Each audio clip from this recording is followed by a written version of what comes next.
عمر رضی اللہ تعالیٰ کے خلاف چلے گئے اور کوئی فرق نہیں پڑتا ہے, وہاں آپ یہ جذباتی باتیں نہیں کرتے ہیں. تو بہرحال یہ دوسرا جواب تھا یہ مفتی طارق صاحب سے کہ آپ جو سوال کر رہے ہو کہ کیا تحریف ہے, قرآن و حدیث میں تحریف ہو گئی, عمر رضی اللہ تعالیٰ نے ایسا کیوں کہہ دیا, تو آپ ان 20 مسائل میں بتاؤ کہ آپ لوگ جو عمر رضی اللہ کو چھوڑ کے رکھے ہوئے, تو کیا عمر رضی اللہ نے جو فتویٰ دیا تھا کیا وہ قرآن و حدیث میں معاذ اللہ تحریف کا فتویٰ تھا؟ وہ آگے بڑھتے ہیں. سزا اتنی ہے تو بڑھا دی اس کی سزا, کوڑے زیادہ لگا دیے. 3 طلاق پہ نبی کے دور میں سزا نہیں ملتی تھی, حضرت عمر نے سزا نافذ کی ہے, کوڑے لگائے. یہ سیاسی فیصلہ تھا, میری بیوی ہے اور پکڑا کسی اور کو دی بھائی سیاستن. قرآن کہہ رہے طلاق نہیں ہوئی ہے اور حضرت عمر کہہ رہے سیاستن ہو گئی ہے. طلاق میں سیاست نہیں چلتی ہے. اہل حدیث سے میں یہ سوال روکیں یہاں پہ روکیں. کہا عمر رضی اللہ عنہ نے کہا کہ طلاق ہو گئی, یعنی بیوی جو ہے حرام ہو چکی ہے. بھائی ہم آپ کو پہلے سمجھا چکے ہیں, عمر رضی اللہ عنہ کا موقف سمجھنے کی کوشش کریں کہ وہ ان کا قانون تھا کیا. انہوں نے کبھی نہیں کہا کہ بیوی جو ہے حرام ہو چکی ہے, نا, انہوں نے ان دونوں کو الگ کر دیا ہے. یعنی وہ ساتھ میں رہ سکتے تھے لیکن وہ بالکل دونوں کو الگ کر چکے ہیں, تفریق کر چکے ہیں. تو یہ جو ہے ایسا نہیں کہ اس کو جو ہے حرام قرار دے رہے, گنجائش وہ تو کہہ رہے ہیں نا. صحیح مسلم کی روایت کے الفاظ ہے کہ گنجائش تھی لیکن میں ختم کر. تو سزا میں وہی ہوتا ہے کہ بھائی گنجائش ختم کی جاتی ہے, جو چیزیں حلال ان سے آپ کو روک دیا جاتا ہے, ورنہ ایسا نہ کیا جائے تو پھر وہ سزا ہو ہی نہیں سکتی. دنیا کا کوئی حاکم کسی کو سزا دے ہی نہیں سکتا. اگر مجرم یہ ٹھان لینا کہ آپ میرے لیے جو چیزیں حلال حرام نہیں کر سکتے تو سزا دے, دنیا کا کوئی حاکم کسی کو کوئی سزا نہیں دے سکتا. سزا تبھی دی جا سکتی ہے جو چیزیں اس کے لیے حلال ہے اسے اس کو الگ کر دیا جائے. آگے بڑھے. اس سے میں یہ سوال کر رہا ہوں لیکن اس کا جواب نہیں آتا. جواب پتہ کیا ہوتا ہے؟ مفتی کفایت اللہ صاحب دہلوی رحمۃ اللہ نے لکھا ہے کہ 3 طلاقیں میں اہل حدیث سے اختلاف ہے ہمارا, یہ بھی اختلافی مسئلہ ہے. فلاں نے یہ لکھا, لکھنے پر گورنمنٹ کی طرف سے کوئی پابندی نہیں.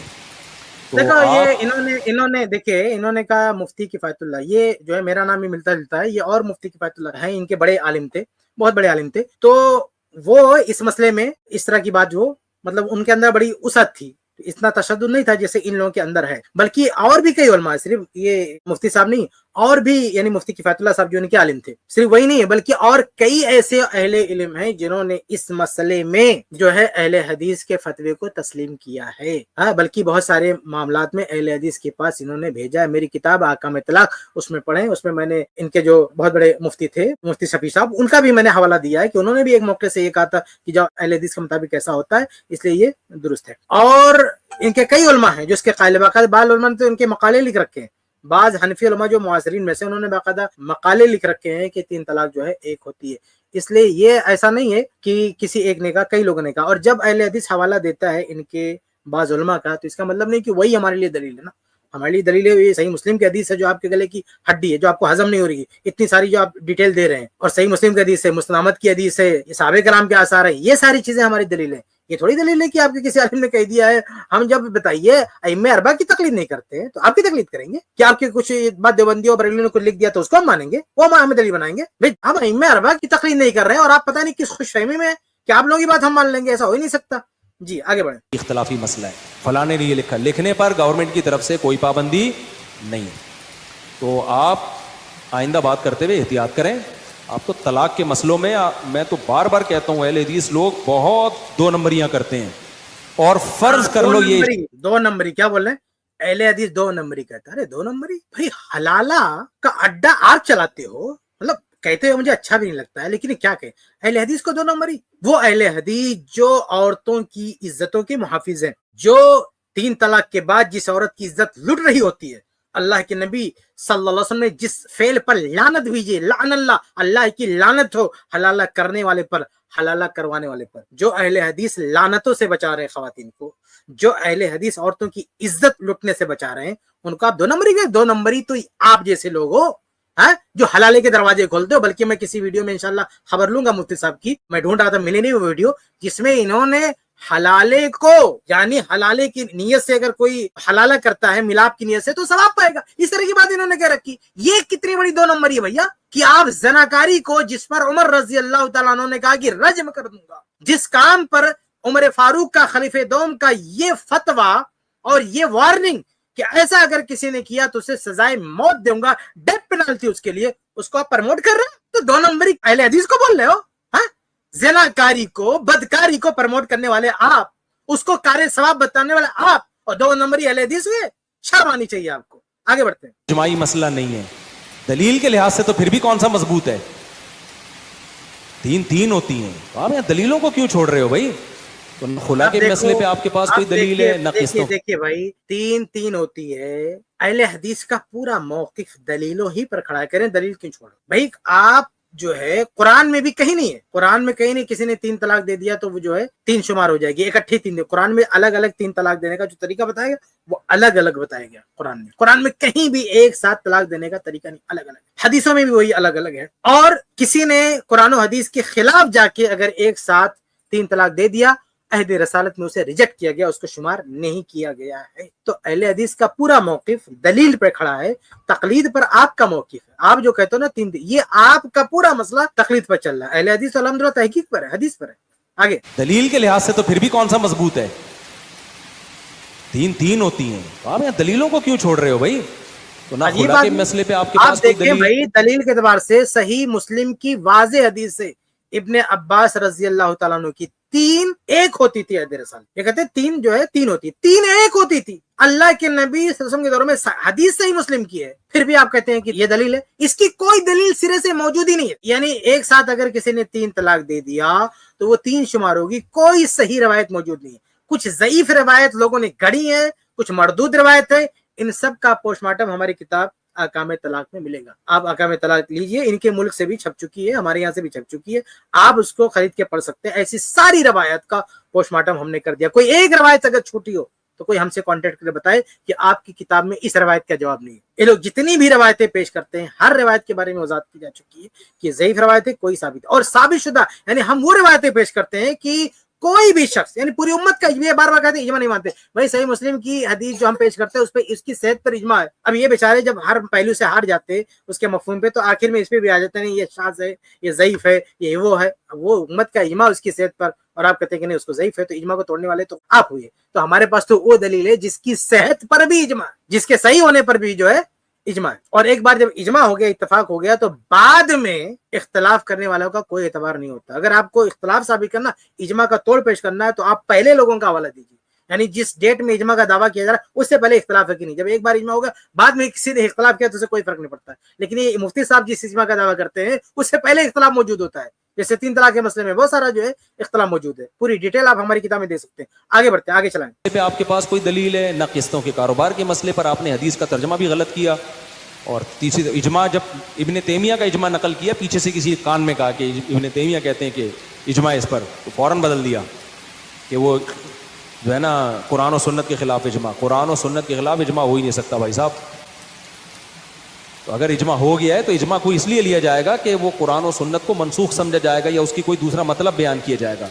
تو یہ تو پھر آپ تو دین کا سارا یہاں پہ رکتے ہیں. یہ کہتے ہیں کہ اجماع کو اس لیے جائے گا کہ قرآن و سنت کا کوئی دوسرا مطلب بیان کیا جائے گا. یہ بات ذہن میں رکھ لیں کہ ایسا ممکن نہیں ہے کہ اجماع بغیر دلیل کو ہو. یہ ممکن ہی نہیں ہے. کیونکہ آپ دیکھیں شریعت کیا ہے؟ قرآن اور حدیث ہے. قرآن اور حدیث شریعت ہے، اور وہی ہے وہی. اور اللہ کے نبی صلی اللہ علیہ وسلم کی وفات تک، جب تک آپ زندہ تھے تب تک وہی آتی رہی. اور آپ صلی اللہ علیہ وسلم کی وفات کے بعد وہی کا سلسلہ بند ہو چکا ہے. اور اجماع نبی کے دور میں نہیں ہوگا. اجماع جب بھی ہوگا، اجماع کہا جائے گا تو امت کے مجتہدین کا اتفاق. اور نبی کے دور میں یہ عہد اجماع نہیں ہے. یہ اجماع کا دور ہی نہیں ہے. اللہ کے نبی صلی اللہ علیہ وسلم کا دور، یہ دور اجماع کا نہیں ہے، یہ اجتہاد کا نہیں ہے، تو اتباع کا. یہ تو اللہ کے رسول کی ڈائریکٹ وہی آتی تھی، وہی کی اتباع ہوتی تھی. اللہ کے رسول کے دور میں اجماع کا کوئی مطلب نہیں ہے. اجماع کی آپ ڈیفینیشن بھی دیکھیں گے تو اس میں باقاعدہ یہ لکھا رہے گا کہ اتفاق مجتہدی هذه الامه بعد وفات النبی صلی اللہ علیہ وسلم. یہ باقاعدہ ڈیفینیشن میں رہتا ہے کہ نبی صلی اللہ علیہ وسلم کی وفات کے بعد امت کا اتفاق کرنا. تو نبی صلی اللہ علیہ وسلم کے بعد امت کا اتفاق دین نہیں بدل سکتا نا، ہو ہی نہیں سکتا. اس لیے بغیر دلیل کے اجماع ہو ہی نہیں سکتا. یہ ممکن ہی نہیں ہے کہ امت اتفاق کر لے اور دلیل کے خلاف ہو. دلیل کے خلاف نہ تو اتفاق کر سکتی ہے، اور نہ اگر کوئی ثابت شدہ اجماع ہے تو اس کی دلیل غائب ہو سکتی ہے، مسنگ ہو سکتی. نہیں، یہ لوگ کبھی کبھی کہتا ہے نا کہ بھئی اجماع مانو کیونکہ ہو سکتا ہے وہ اشارہ کر رہا ہو کہ کوئی ناسک رہا ہو جو ہم کو ملا نہیں. ارے بھیا، ناسک اگر ثابت ہے، واقعی ہے، وہ غائب نہیں ہو سکتا. کیونکہ اللہ رب العالمین نے انا نحن نزلنا الذکر، اللہ تعالیٰ نے کہا کہ ہم نے اس کو نازل کیا ہے. ذکر سے مراد قرآن دونوں ہے، اور ہم اس کی حفاظت کی ذمہ داری ہم نے لی ہے. تو قرآن اور صحیح حدیث یعنی دین کا جو بھی حصہ ہے، جو بھی پارٹ ہے، اللہ تعالیٰ نے اس کی حفاظت کی ذمہ داری لی ہے. ایسا ہو ہی نہیں سکتا کہ اجماع ہو کسی مسئلے میں اور اس مسئلے کی دلیل قرآن و حدیث میں موجود نہ ہو. دلیل کسی، ہم نہیں کہتے دلیل نص سری ہوگی، کسی بھی اعتبار سے دلیل ہو سکتی ہے، لیکن دلیل موجود ہوگی.